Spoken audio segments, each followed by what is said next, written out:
दोस्तों नमस्कार। दोस्तों पिछले 10 दिनों में बाड़मेर शहर में लगातार अतिक्रमण हटाए जा रहे हैं।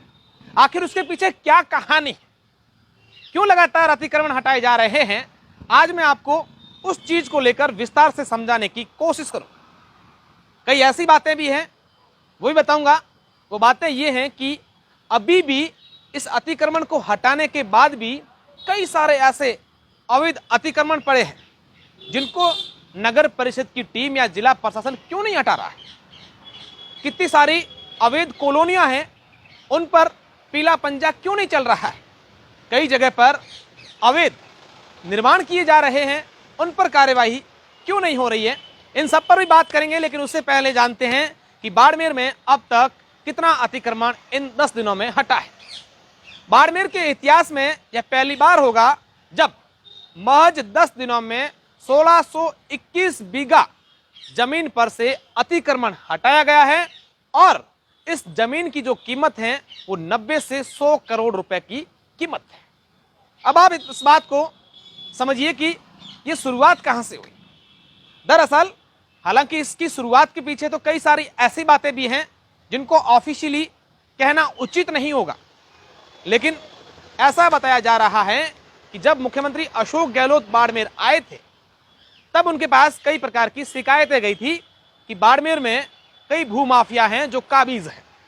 और उसके बाद भारतीय जनता पार्टी के नेताओं ने जिला प्रशासन के सामने ज्ञापन देकर ये विरोध प्रदर्शन किया था कि आखिर बाड़मेर में अतिक्रमण क्यों नहीं हटाया जा रहा है। बात तो ये भी सामने आ रही है कि बाड़मेर के विधायक मेवाराम जैन की इस अतिक्रमण हटाने में कोई दखलंदाजी नहीं है, लेकिन ऐसा संभव हो सकता है क्या, ये तो आप ही बताइए। अब मैं आपको समझाने की कोशिश करता हूं कि जो अतिक्रमण हटाए गए हैं वो कहां कहां हटाए। सबसे पहले ऐसा बताया जा रहा है कि बाड़मेर शहर के आसपास जितनी भी सरकारी जमीन थी या फिर नगर परिषद की जमीन थी या वो जमीन जो किसी सरकारी भवनों के लिए आवंटित थी या फिर बांध की जमीन थी, वन विभाग की जमीन थी या तमाम प्रकार की जमीन थी जिस पर भूमाफिया काबिज थे और वहां पर अतिक्रमण किया गया था। और कई जगह पर ऐसी भी थी जिनको बेच भी दिया गया था और उसके कईयों के तो पट्टे तक भी बन गए थे। ऐसी बात सामने आ रही है। अब दूसरी जगह कहां पर अतिक्रमण हटाया गया, शहर में तमाम वो जगह जहां पर हाथ ठेले या फिर केबिन इस प्रकार का अतिक्रमण था उसको हटाने की कोशिश की गई।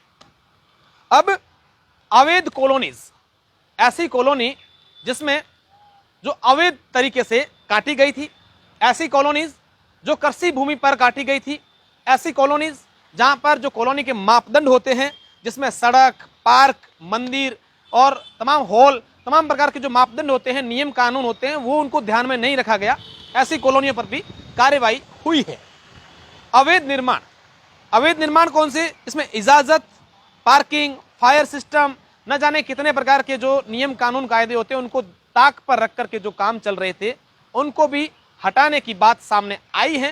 हालांकि कितना काम हुआ है ये अधिकारी जाने, हमने जो चीज जानने की कोशिश की है, जो हमारे पास आंकड़े आए हैं उसको लेकर मैं आपको बता रहा हूं। अब दूसरी बात, ऐसी बात भी सामने आई है कि कई ऐसे जगह भी हैं जहां पर फर्जी पट्टे बनाए गए, उन पर भी कार्यवाही करेंगे। ये तो नगर परिषद की 1621 बीघा जमीन पर अतिक्रमण हटाने की कार्यवाही है और जो अतिक्रमण हटाया गया है इसकी कीमत ऐसा बताया जा रहा है कि 90 से 100 करोड़ रुपए तक की आंकी जा रही है। लेकिन सवाल ये खड़ा होता है, क्या जो 10 दिन से काम किया जा रहा है, हालांकि अगर सरकारी जमीन पर कब्जे जो हैं और उसको हटा रही हैं तो अपने आप में एक बहुत बड़ी बात है और अच्छा प्रयास है, अच्छा कदम है।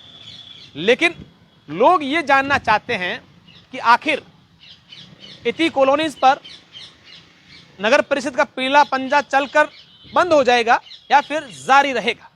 इस बात को लेकर हम जानने की कोशिश करेंगे और हम तमाम वो अवैध रूप से जो सरकारी जमीनों पर कब्जे किए गए हैं, जहां पर नियमों को ताक पर रखकर कॉलोनीज काटी गई है, जहां पर कॉलोनी काट के और उनमें मापदंड जो होते हैं, नियम कानून कायदे होते हैं, उनको ताक पर रख करके बेच दी जाती है, कृषि भूमि पर जो कॉलोनीज काटी जा रही हैं, ऐसे कई निर्माण जो नियमों को ताक पर रखकर किए जा रहे हैं, अवैध निर्माण किए जा रहे हैं। कई ऐसे पट्टे हैं, कर्मचारियों को जो प्लॉट आवंटित होते हैं उसका एक नियम होता है कि वो बेच नहीं सकते हैं, लेकिन ऐसे भी कई सारे मामले सामने आए हैं जो बेच दिए गए। कई ऐसे कॉमर्शियल हो रहे हैं, व्यापार हो रहे हैं, जो आवासीय जगह हैं वहाँ पर कॉमर्शियल गतिविधियाँ चल रही है। तो ये तमाम प्रकार की चीज़ें हैं। बड़ी बात यह है कि क्या इन पर भी नगर परिषद की टीम कार्रवाई करेगी, अगर करती है तो कब करती है, अगर नहीं करती है तो क्यों नहीं करती हैं, और अगर ऐसी कहाँ पर अवैध चीज़ें चल रही हैं क्या उनके संज्ञान में नहीं है तो संज्ञान में कौन डालेगा। हम भी कोशिश करेंगे, आप भी कोशिश करना। अगर आपके लगता है कि यहाँ पर गलत चीज़ें चल रही हैं, अवैध तरीके से सब चीज़ें चल रही हैं, तो ये अपने आप में गलत है। अब इस पूरे अतिक्रमण की कार्रवाई को लेकर सबसे अहम बात जो सामने आती है वो ये है कि जहां पर अतिक्रमण हटाए गए हैं, जिन लोगों ने, भूमाफियाओं ने प्लॉट या जमीन जिन गरीब लोगों को बेची, गरीबों को यह कहा गया था कि आपको इसमें कोई दिक्कत नहीं होगी, आप ये प्लॉट ले लीजिए। तो इसमें से अधिकतर लोग ऐसे हैं जिन्होंने बड़ी कड़ी मेहनत करके अपनी कमाई, गाड़ी कमाई से वो प्लॉट लिया, उसके बाद लोगों से उधार लेकर के, कर्जा लेकर के अपना मकान बनाया, अपना कुछ कमरा बनाया, उसको भी नगर परिषद की टीम ने ध्वस्त कर दिया है। तो क्या जिस तरीके से नगर परिषद की टीम ने उनके घर गिराए हैं, तो क्या बेचने वालों के खिलाफ भी सरकार, पुलिस, प्रशासन कार्रवाई करेगा, या फिर ये पीला पंजा सिर्फ गरीबों के घरों पर चला है? क्योंकि जो लोग बेचने वाले थे उन्होंने तो बेच करके अपने पैसे ले लिए। तो ये अपने आप में कई प्रकार के सवाल जो हैं ये नगर परिषद की कार्रवाई हैं वो खड़े करती हैं। और ये बात भी सामने आ रही है, नगर परिषद ये चाहती है कि जहां पर सरकारी जमीनों पर, नगर परिषद की जमीनों पर जो कब्जे किए जा रहे हैं, भूमाफिया काबिज हो रहे हैं, ये तमाम प्रकार के जो कब्जे हैं ये हटाए जाएंगे और उसके बाद यहाँ पर लॉटरी के माध्यम से जो लोग खरीदना चाहे उनको प्लॉट सिस्टमैटिक तरीके से बेचे जाएंगे।